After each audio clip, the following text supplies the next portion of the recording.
Bandi Sanjay protection ఫోర్స్గా మారి Bandi Sanjay Revanth Reddy protection ఫోర్స్గా మారి ఒకరికొకరు ఇద్దరూ కలిసి కాంగ్రెస్ బీజేపీలు రెండు కలిసి బీఆర్ఎస్ ఏ విధంగా అయినా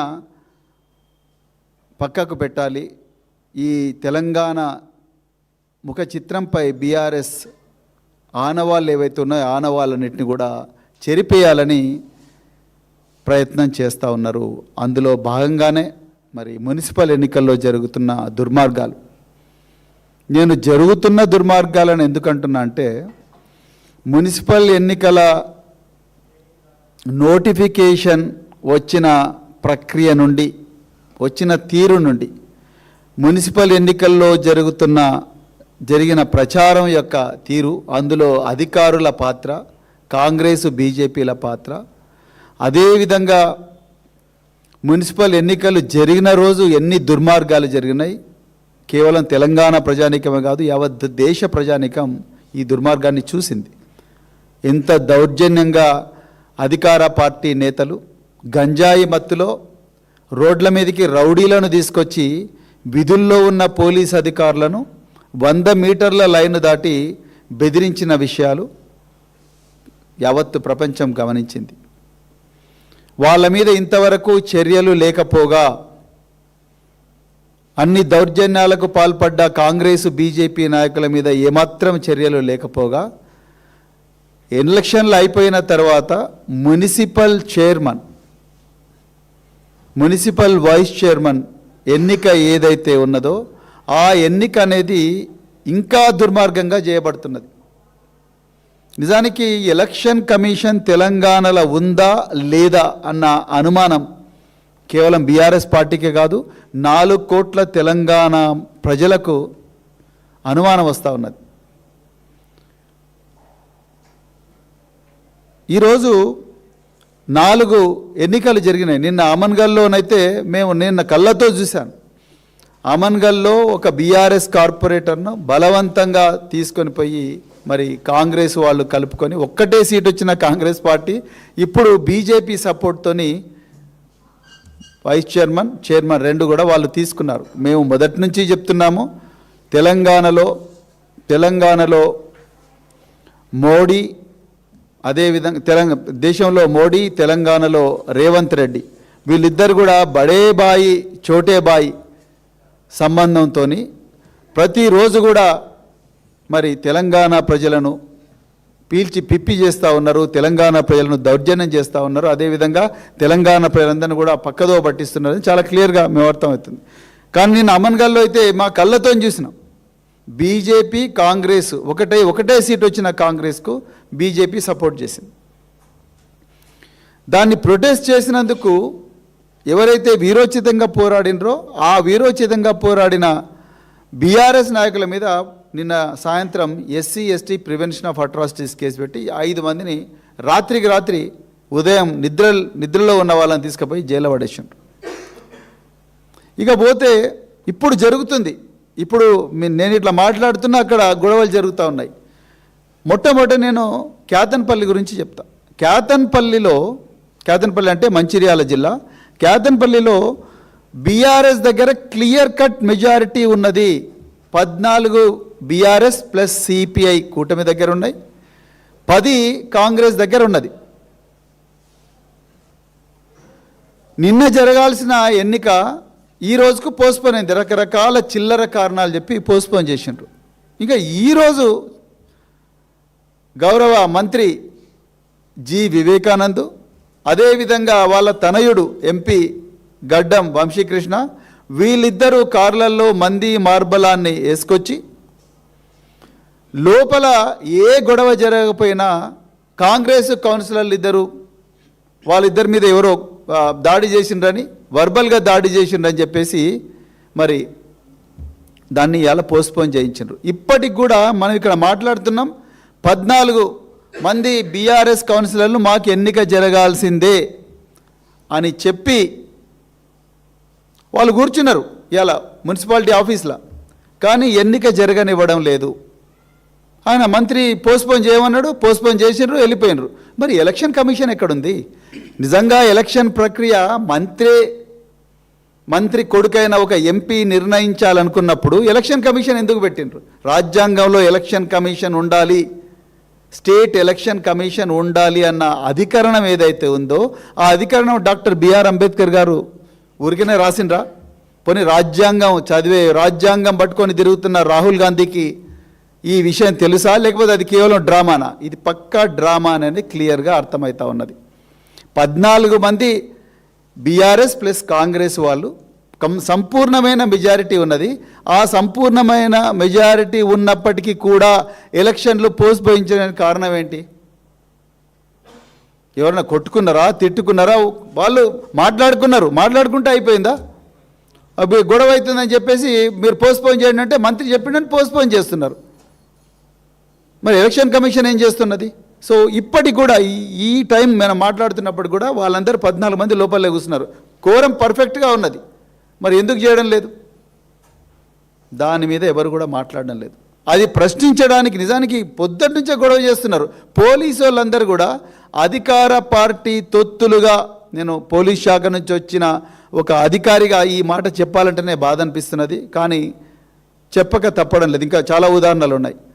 పోలీసు వాళ్ళు అధికార పార్టీ తొత్తులుగా వ్యవహరిస్తున్నారనడానికి కారణం కేతనపల్లె కనిపిస్తూ ఉన్నది. వాళ్ళు కౌన్సిలర్లు లోపలికి పోతుంటే మీ మీద కేసులు ఉన్నాయని లోపలికి పోనివ్వకపోవడం. సాక్షాత్తు ఎమ్మెల్యే కోవలక్ష్మి గారు, అదేవిధంగా బల్క సుమన్ గారు, మాజీ ఎమ్మెల్యే, మాజీ ఎంపీ, మాజీ విప్పు, వీళ్ళందరి సమక్షంలోనే బీఆర్ఎస్ కౌన్సిలర్లను మీ మీద కేసు ఉంది అని చెప్పేసి లోపలికి పంపిద్దాం. కేసు ఉంటే రేవంత్ రెడ్డి మీద 89 కేసులు ఉన్నాయి. మరి ఆయన ఎట్లా ముఖ్యమంత్రి పీఠం మీద కూర్చున్నాడు? రేవంత్ రెడ్డి మీద 89 కేసున్నప్పుడు ఆయన అసెంబ్లీలోకి పోతాడు, ఆయన సెక్రటరియేట్లో 8వ ఫ్లోర్లో ముఖ్యమంత్రి కార్యాలయంలో కూర్చుంటాడు. ఇక్కడనేమో కేసు ఉందని కౌన్సిలర్ లోపలికి పోనియారు పోలీసు వాళ్ళు. అంటే మీరు ఎవరిని ప్రొటెక్ట్ చేస్తున్నారు? రాజ్యాంగాన్ని ప్రొటెక్ట్ చేస్తున్నారా?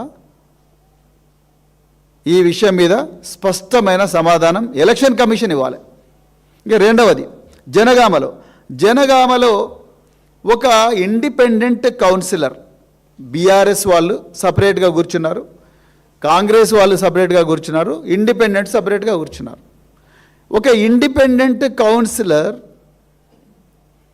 బీఆర్ఎస్కు ఫేవరబుల్గా చేయెత్తితే ఆమెను కాంగ్రెస్ నాయకుడు పోయి కొడతాడు. ఆమె ఒక ఎస్సీ వర్గానికి చెందిన మహిళ. కొట్టిన వ్యక్తి కాంగ్రెస్ నాయకుడు కరుణాకర్ రెడ్డి. మరి మల్లికార్జున ఖర్గే, మీరు ఏఐసిసి, మేము ఒక ఎస్సీ సామాజిక వర్గానికి చెందిన వ్యక్తిని ఏఐసిసి ప్రెసిడెంట్గా చేస్తున్నామని బాకా ఊదారు కదా. అదేవిధంగా చేవెళ్లలో మేము ఎస్సీలను గుండెలో పెట్టుకుంటాము అని చెప్పి రాజ్యాంగం పట్టుకొని ప్రమాణం చేసిండ్రు కదా. ఒక ఎస్సీ మహిళ బాబాసాహెబ్ అంబేద్కర్ గారు ఇచ్చిన ఏదైతే ఆర్టికల్ 19 క్లాజ్ 1లో freedom of speech and freedom of moment, article 19 అనేది చాలా కీలకమైన అధికరణం. ఆ అధికరణం ద్వారా వచ్చిన ప్రాథమిక హక్కును వినియోగించుకొని రాజ్యాంగబద్ధంగా శాంతియుతంగా నేను బీఆర్ఎస్కే సపోర్ట్ చేస్తున్నానని చేయెత్తినప్పుడు మీ కాంగ్రెస్ నాయకులు పోయి ఇక కొడుతున్న దగ్గర వీడియో కూడా ఉన్నది. వీడియో ఇప్పుడు కనిపించదు కాబట్టి ఫోటో తీసిన స్క్రీన్ షాట్. ఇప్పుడు అక్కడ ఉంది కాబట్టి ఆమె చేయెత్తింది కాబట్టి గొడవైంది కాబట్టి దాన్ని పోస్ట్పోన్ చేసిండ్రు. ఇక తొర్రూరులో కడియం కావ్య గారు, అమ్మ మీరు దయచేసి రాజీనామా చేయండి, మీకు ఎంపీగా కొనసాగించే నైతిక హక్కు లేదు కావ్య గారు. మీరు ఎక్స్ అఫీషియో మెంబర్గా వరంగల్లో, హన్మకొండలో మీరు రిజిస్టర్ చేయించుకొని మళ్ళా సడన్గా తొర్రూరు ఎట్లా చేయించుకుంటారు? ఒకటే వ్యక్తికి 2 ఓట్లు ఏ రాజ్యాంగంలో ఉన్నది కావ్య గారు? కడియం శ్రేయర్ గారు మీకు చెప్పలేదా ఈ విషయం? రేవంత్ రెడ్డికి ఎట్లాగో రాజ్యాంగం గురించి తెలియదు, ఆయనకు తెలిసినంత అరాచకం, రౌడీయిజం. మరి ఒకటే ఎంపీకి 2 ఎక్స్ అఫీషియో ఓట్లు, లేకపోతే 2 చోట్ల ఎట్లా ఉంటుంది? ఒక దగ్గర మీకు ఓటు ఉంటే 2వ దగ్గర డిలీట్ చేసుకోవాలన్న కనీసమైన ఇది ఉండాలి కదా. రేపొద్దున నా ఓటు ఈరోజు కాగజ్ నగర్ నుంచి నేను నార్సింగ్కి షిఫ్ట్ చేసుకున్నా, నార్సింగ్ నుంచి కాగజ్ నగర్ షిఫ్ట్ చేసుకున్నా, ఒక దగ్గర ఓటు వస్తే ఇంకో దగ్గర ఆటోమేటిక్గా డిలీట్ అయిపోతుంది. మీ దగ్గర 2 ఓట్లు ఎట్లుంటాయి? అదే దండవిటల్ కూడా అంతే. ఎమ్మెల్సీ దండవిటల్ ఆయన ఓటేమో సనత్ నగర్లో ఉంటుంది. ఓటింగ్ జరిగిన 11వ తారీఖు నాడు నేను కాగజ్ నగర్లో ఉన్నా. ఆయన కాగజ్ నగర్లో ఓటేయలేదు. అక్కడ మాత్రం రాత్రి దొడ్డిదారిన కాగజ్ నగర్ ఓటర్ అని చెప్పి రిజిస్టర్ చేయించుకున్నాడు. ఇంత ఘోరంగా ప్రజాస్వామ్యాన్ని పరిహాసం చేయడం అంటే, అపహాస్యం చేయడం అంటే ఇంకా ఇంతకన్నా ఘోరమైన ఎగ్జాంపుల్స్ ఇంకేం ఉండవు. అదేవిధంగా మరి ఇబ్రహీంపట్నం అయితే ఇంకా ఘోరం. ఇబ్రహీంపట్నంలో 15 మెంబర్స్ బీఆర్ఎస్ పార్టీకి స్పష్టమైన మెజారిటీ ఉన్నది, 10 కాంగ్రెస్కు ఉన్నది. ఆ 15 మెంబర్స్ నిన్న ఓటింగ్కి వస్తే ఏదో కారణం చెప్పి దాన్ని పోస్ట్పోన్ చేయించారు. ఈరోజు చైర్మన్, మీరు తెలంగాణ ప్రజలు దయచేసి గమనించండి, అంటే ప్రజాస్వామ్యం ఎంత ఘోరంగా కూని అవుతుందో, రాజ్యాంగం ఎంత ఘోరంగా అపహాస్యానికి గురవుతుందో గమనించాలి. ఈరోజు ఉదయం 15 మందిలో ఒక వ్యక్తి చైర్మన్గా ఓతు తీసుకున్న తరువాత అప్పుడే హైకోర్టు నుంచి ఒక కాల్ వస్తుంది. ఆ కాల్ ఎవరు చేసినారో కూడా తెలియదు. ఆ కాల్ వచ్చి ఆయన జీపీ అన్నట్టు ఆయన ఎవరో ఫోన్ చేసి ఇది పోస్ట్పోన్ 22కు చేయమన్నారు అని చెప్పి ఒక కాల్ వచ్చింది. అందుకొరకు ఈ ఓతు చెల్లదు. అరే, ఓతు తీసుకున్నారు, అందరూ సభ్యులు చూస్తున్నారు, ఆయన ఓత్ కూడా తీసుకున్నాడు చైర్మన్గా, అది రికార్డు చేయలేదన్న నెపంతో అక్కడుండే అధికారి ఈ ఓత్ చెల్లదు, హైకోర్టు నుంచి ఆర్డర్ వచ్చింది. ఆర్డర్ ఎక్కడుంది? ఆర్డర్ చేతిలోకి రావాలి కదా. గౌరవ హైకోర్టు ఏమిచ్చిందో ఆ వ్యక్తులు చూడాలి కదా, అధికారులు చూడాలి. It is a matter of common sense. When ever honourable high court gives any order, people would expect that you read the order, you go through the order, you interpret the order in favor of the parties concerned. మరి అసలు ఆ ఇంటర్ప్రిటేషనే జరగలేదు, ఆర్డరే చేతికి రాలేదు, GP phone చేసి order close అవుతుందా? Oath తీసుకున్న వ్యక్తిని నువ్వు చైర్మన్ కాదన్నావంటే ఇంతకన్నా ఘోరమైన కూని, దుర్మార్గం, దౌర్జన్యం, అరాచకం ఏమైనా ఉంటుందా తెలంగాణలో? తొర్రూరులో అయితే ఈరోజు బీఆర్ఎస్ నాయకులందరినీ కూడా గృహ నిర్బంధంలో పెట్టిండ్రు. ఫ్లాగ్ మార్చ్ హైదరాబాదులో మత కల్లోలాలు జరిగితే వేలాది మంది పోలీసులు ఏ విధంగా అయితే ఫ్లాగ్ మార్చ్ చేస్తారో ఆ విధంగా మొత్తం వందలాది వేలాది మంది పోలీసులందరినీ కూడా ఫ్లాగ్ మార్చ్ చేసి అద్భుతంగా బీఆర్ఎస్ నాయకులను ఇళ్లలో కట్టబెట్టిండ్రు. వాళ్ళ ఇళ్ళకి తాళాలేసి వాళ్ళ ఇళ్లలో పెట్టేసిండ్రు, బందీలను చేసిండ్రు.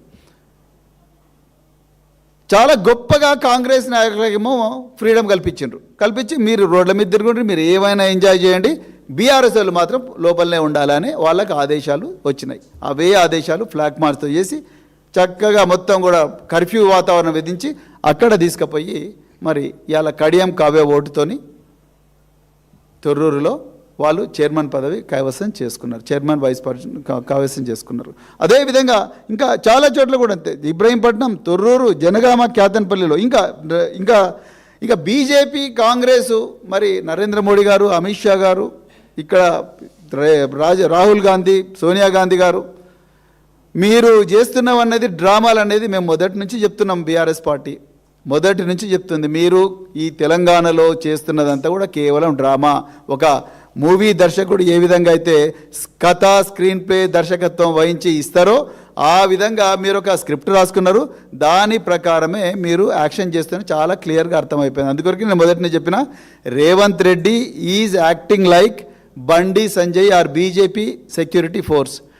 బండి Sanjay and BJP are acting as Revanth Reddy protection force, RPF, BSF.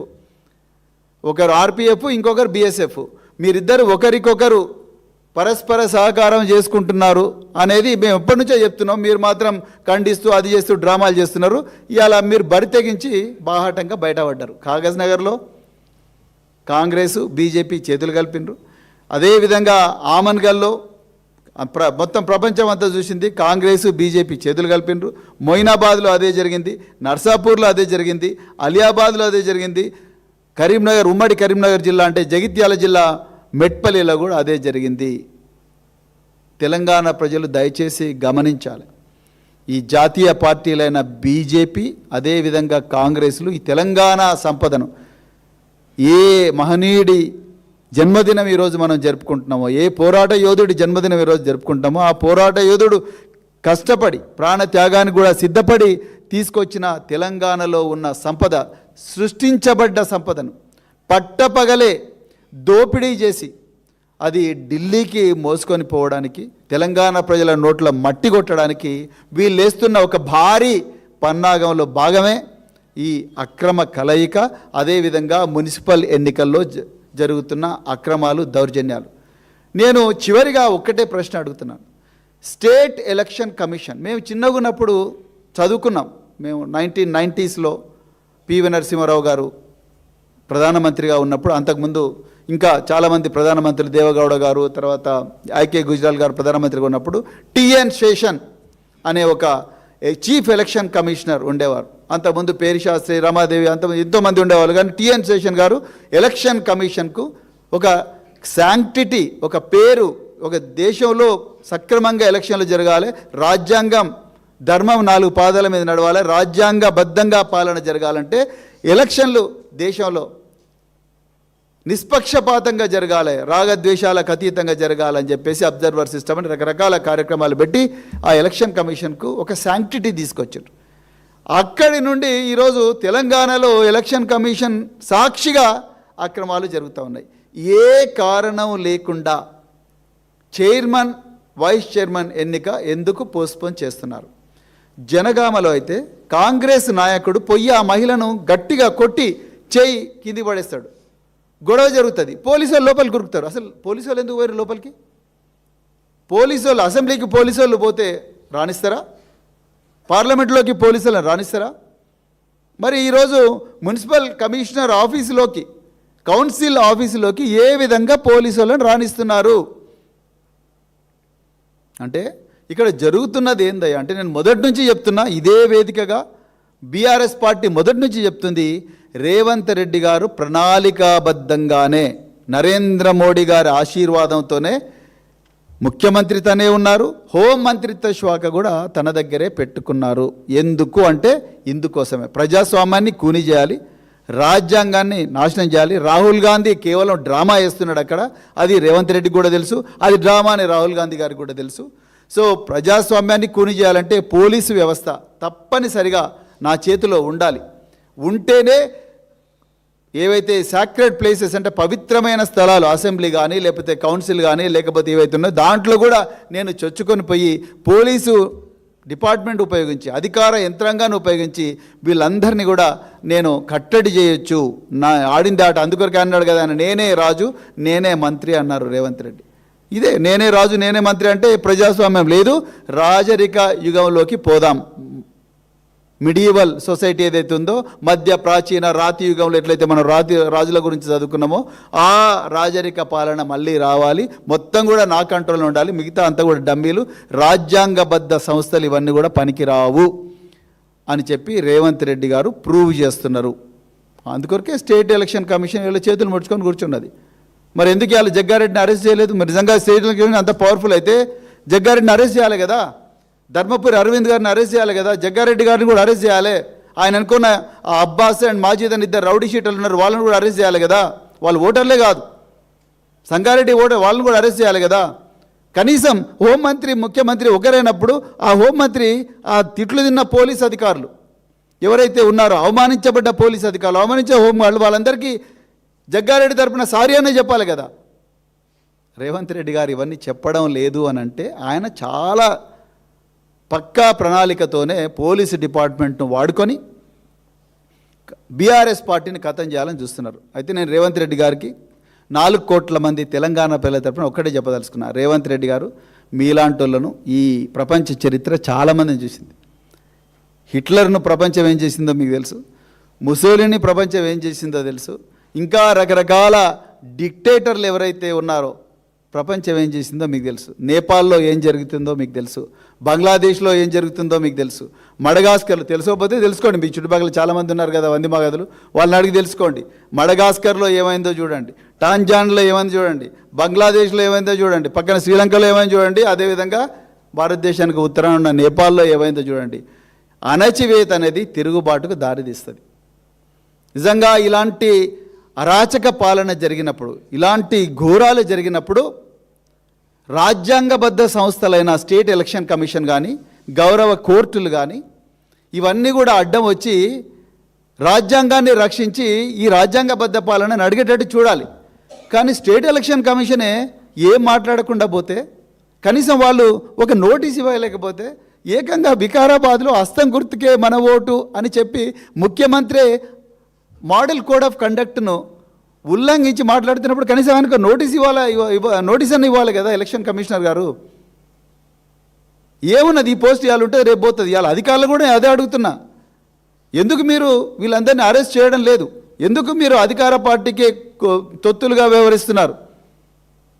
ఇవాళ ఉంటే రేపు పోతాయి. ఏ పార్టీ శాశ్వతం కాదు కదా అధికారంలో.